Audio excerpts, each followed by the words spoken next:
Hi friends, welcome to my channel TV ಕಥೆಗಳು. ಬನ್ನಿ ಮುದ್ದು ಸೊಸೆ ಇವತ್ತಿನ ಹಂಚಿಕೆ ಏನಾಗುತ್ತೆ ಅಂತ ನೋಡ್ಕೊಂಬರೋಣ. ನೀವೇನಾದರೂ ನನ್ನ ಚಾನಲ್ನ ಫಸ್ಟ್ ಟೈಮ್ ನೋಡೋದಾದರೆ ಲೈಕ್ ಮಾಡಿ, ಶೇರ್ ಮಾಡಿ ಮತ್ತು ಸಬ್ಸ್ಕ್ರೈಬ್ ಮಾಡಿ.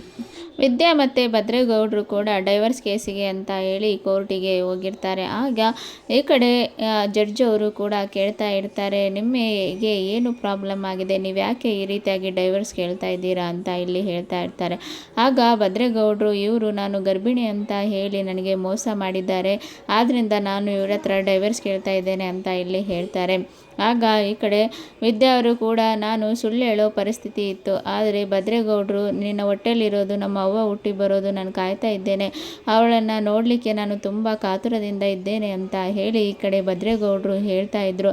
ಆದ್ದರಿಂದ ನಾನು ಅವರಿಗೆ ನನ್ನ ಹೊಟ್ಟೆಯಲ್ಲಿ ಮಗು ಇಲ್ಲ ಅಂತ ಹೇಳಲಿಕ್ಕೆ ಮನಸ್ಸು ಬರಲಿಲ್ಲ, ಮತ್ತು ನಾನು ಬೇಕಂತ ಹೇಳಿ ಈ ರೀತಿಯಾಗಿ ಮಾಡಲಿಲ್ಲ.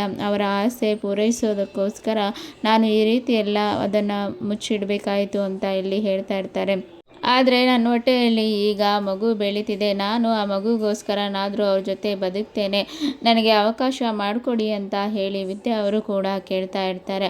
ಆದರೆ ಭದ್ರೇಗೌಡರು ಕೂಡ ಇಲ್ಲ, ನನಗೆ ಇವಳಿಂದ ಬಿಡುಗಡೆ ಬೇಕು, ನನಗೆ ಡೈವರ್ಸ್ ಕೊಡಿಸಿ ಅಂತ ಹೇಳಿ ಬೇಡ್ಕೊಳ್ತಾ ಇರ್ತಾರೆ. ಆದರೆ ಜಡ್ಜ್ ಅವರು ಕೂಡ ನಿಮ್ಮ ಹತ್ರ ಆ ಒಂದು ಸುಳ್ಳು ಆಗಿದ್ದು ಅಷ್ಟೇ ಅಲ್ಲ, ಮತ್ತು ನಿಮಗೆ ಯಾವುದೇ ರೀತಿ ಜಗಳಗಳು ಮತ್ತು ತೊಂದರೆಗಳು ನಿಮ್ಮಿಂದ ಆಗಿದೆಯಾ ಅವರ ಮನೆಯಿಂದ ಅಂತ ಇಲ್ಲಿ ಕೇಳ್ತಾರೆ. ಆಗ ವಿದ್ಯಾ ಅವರು ಕೂಡ ಇಲ್ಲ, ನನಗೆ ಯಾವುದೇ ತೊಂದರೆ ಆಗಿಲ್ಲ, ಅವರು ನನ್ನನ್ನು ಮಗಳ ಥರ ನೋಡ್ಕೊಂಡಿದ್ದಾರೆ ಅಂತ ಇಲ್ಲಿ ಹೇಳ್ತಾರೆ. ಇಷ್ಟೇ ಪ್ರಾಬ್ಲಮ್ಗೆ ಗಂಡ ಹೆಂಡ್ತಿನ ದೂರ ಮಾಡೋಕ್ಕೆ ಆಗೋದಿಲ್ಲ. ಡೈವರ್ಸ್ ಅನ್ನೋದು ಅದು ಮಕ್ಕಳ ಆಟ ಅಲ್ಲ. ನೀವು ಪ್ರೀತಿ ಮಾಡಿ ಮದುವೆ ಆಗಿದ್ದೀರಾ ಮತ್ತು ಮದುವೆ ಆಗಿ 1.5 ವರ್ಷ ಆಗಿದೆ ಅಷ್ಟೇ, ಅಷ್ಟು ಬೇಗ ಡೈವರ್ಸನ್ನು ಕೇಳ್ತಾ ಇದ್ದೀರಾ. ನೀವಿಬ್ಬರು ಹೊಂದಾಣಿಕೆಯಿಂದ ಇಟ್ಕೊಂಡು ಹೋಗಬೇಕು, ಮತ್ತು ನಿಮ್ಮ ಹಿರಿಯರಾದರೂ ಕೂಡ ನಿಮಗೆ ಯಾಕೆ ಬುದ್ಧಿ ಹೇಳಿಲ್ಲ, ಬರೀ ಇಷ್ಟೇ ಕೋಪಕ್ಕೆ, ಒಂದು ಚಿಕ್ಕ ಕೋಪಕ್ಕೆ ನೀವು ಡೈವರ್ಸ್ ಕೇಳ್ತಾ ಇದ್ದೀರಲ್ಲ, ಇದು ಯಾವುದೇ ಕಾರಣಕ್ಕೂ ನಾವು ಕೋರ್ಟಿಂದ ಕೊಡಲಿಕ್ಕೆ ಆಗೋದಿಲ್ಲ ಮತ್ತು ನೀವು ಅನುಸರಿಸ್ಕೊಂಡು ಹೋಗಬೇಕು. ನಾನು ಇದನ್ನು ಯಾವುದೇ ಕಾರಣಕ್ಕೂ ಡೈವರ್ಸ್ ಆಗಿ ಒಪ್ಪೋದಿಲ್ಲ ಅಂತ ಹೇಳಿ ಜಡ್ಜ್ ಅವರು ಹೇಳ್ತಾರೆ. ಆಗ ಭದ್ರೇಗೌಡರು ಇಲ್ಲ, ನನಗೆ ಅವಳಿಂದ ಬಿಡುಗಡೆ ಬೇಕು ಅಂತ ಇಲ್ಲಿ ಹೇಳ್ತಾರೆ. ಆಗ ಈ ಕಡೆ ವಿದ್ಯಾ ಅವರ ಲಾಯರ್ ಅವರು ಕೂಡ ಹೇಳ್ತಾರೆ, ಅಬ್ಜೆಕ್ಷನ್ ಯುವರ್ ಆನರ್, ನನ್ನ ಕ್ಲೈಂಟ್ ಹೊಟ್ಟೆಯಲ್ಲಿ ಮಗು ಬೆಳೀತಾ ಇದೆ, ಮುಂದಿನ ದಿನಗಳಲ್ಲಿ ಅಪ್ಪ ಅಂತ ತೋರಿಸಿದ್ರೆ ಅದು ಯಾರನ್ನು ಒಪ್ಕೋಬೇಕು, ಇವರಿಬ್ಬರ ತೊಂದರೆಯಿಂದ ಮಗುಗೆ ಯಾಕೆ ಈ ರೀತಿಯಾಗಿ ಶಿಕ್ಷೆ, ಇದನ್ನು ನಾನು ಒಪ್ಪೋದಿಲ್ಲ, ಡೈವರ್ಸು ಕೊಡಲಿಕ್ಕೆ ನಾನು ಬಿಡೋದಿಲ್ಲ, ಇವರಿಬ್ಬರು ಒಟ್ಟಾಗಿ ಇರಬೇಕು ಅಂತ ಹೇಳಿ ಈ ಕಡೆ ಲಾಯರ್ ಅವರು ಕೂಡ ಹೇಳ್ತಾರೆ. ಆಗ ಜಡ್ಜ್ ಅವರು ಕೂಡ ಯಾವುದೇ ಕಾರಣಕ್ಕೂ ಈ ಡೈವರ್ಸನ್ನು ಕೊಡೋಕೆ ಆಗೋದಿಲ್ಲ, ನೀವಿಬ್ಬರು ಒಂದೇ ಮನೆಯಲ್ಲಿ ಬಾಳಬೇಕು, ಮತ್ತು ಯಾವುದೇ ಕಾರಣಕ್ಕೂ ನನಗೆ ಈ ರೀತಿಯಾಗಿ ತೊಂದರೆಗಳು ಕಂಡು ಬರಬಾರ್ದು, ಆದ್ದರಿಂದ ನಾನು 6 ತಿಂಗಳ ಕಾಲ ನಿಮಗೆ ಟೈಮನ್ನು ಕೊಡ್ತಾ ಇದ್ದೇನೆ ಅಂತ ಇಲ್ಲಿ ಹೇಳ್ತಾರೆ.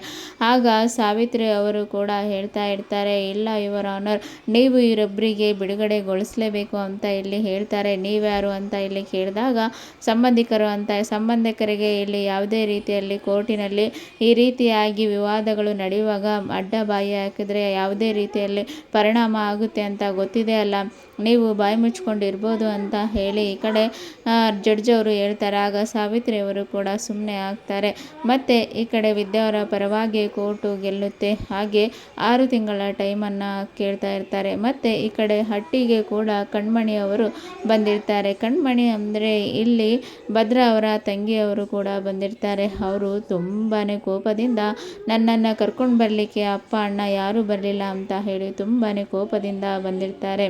ಎಲ್ಲರೂ ಕಣ್ಮಣಿಯನ್ನು ನೋಡಿ ತುಂಬಾ ಬೇಜಾರಾಗಿರ್ತಾರೆ, ಮತ್ತು ಅವರು ಕೂಡ ಯಾಕೆ ಈ ರೀತಿ ಎಲ್ಲ ಮಾಡ್ತಾ ಇದ್ದಾಳೆ ಅಂತ ಹೇಳಿ ಅಂದ್ಕೊಳ್ತಾ ಇರ್ತಾರೆ.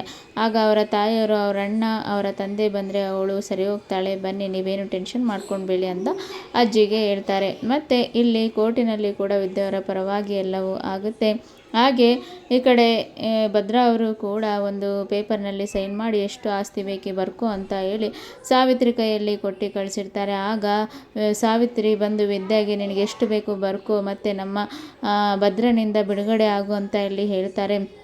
ನೀವು ಎಷ್ಟೇ ಕೋಟಿ ಕೊಟ್ಟರು ನಾನು ಬಿಡುಗಡೆ ಆಗೋದಿಲ್ಲ. ನನ್ನ ಹೊಟ್ಟೆಯಲ್ಲಿ ಬೆಳೆಯುತ್ತಿರೋ ಮಗುಗೆ ಮತ್ತು ಅದೆಲ್ಲೂ ಹುಟ್ಟುತ್ತೋ ಅಂತಲೂ ಗೊತ್ತಿಲ್ಲ. ಆಗ ಭದ್ರೇಗೌಡರೇ ಬಂದು, ಇದು ನನ್ನ ಮಗು, ನಾನು ನಿನ್ನ ಅಪ್ಪ ಅಂತ ಹೇಳಿಸ್ತೇನೆ ಅಂತ ಹೇಳಿ ಈ ಕಡೆ ವಿದ್ಯಾ ಅವರು ಕೂಡ ಸಾವಿತ್ರಿಗೆ ಸವಾಲನ್ನು ಹಾಕ್ತಾರೆ. ಹಾಗೆ ಈ ಕಡೆ ಎಲ್ಲರೂ ಕೂಡ ನೋಡಿ ಶಾಕ್ ಆಗಿ ನಿಂತ್ಕೊಳ್ತಾ ಬಿಡ್ತಾರೆ. ಹಾಗೆ ವಿದ್ಯಾ ಅವರು ಕೂಡ ಯಾವ ರೀತಿಯಾಗಿ ಭದ್ರನನ್ನು ಪಡ್ಕೊಳ್ತಾರೆ ಅಂತ ನೋಡೋಣ ಮುಂದಿನ ಸಂಚಿಕೆಯಲ್ಲಿ. Thank you for watching.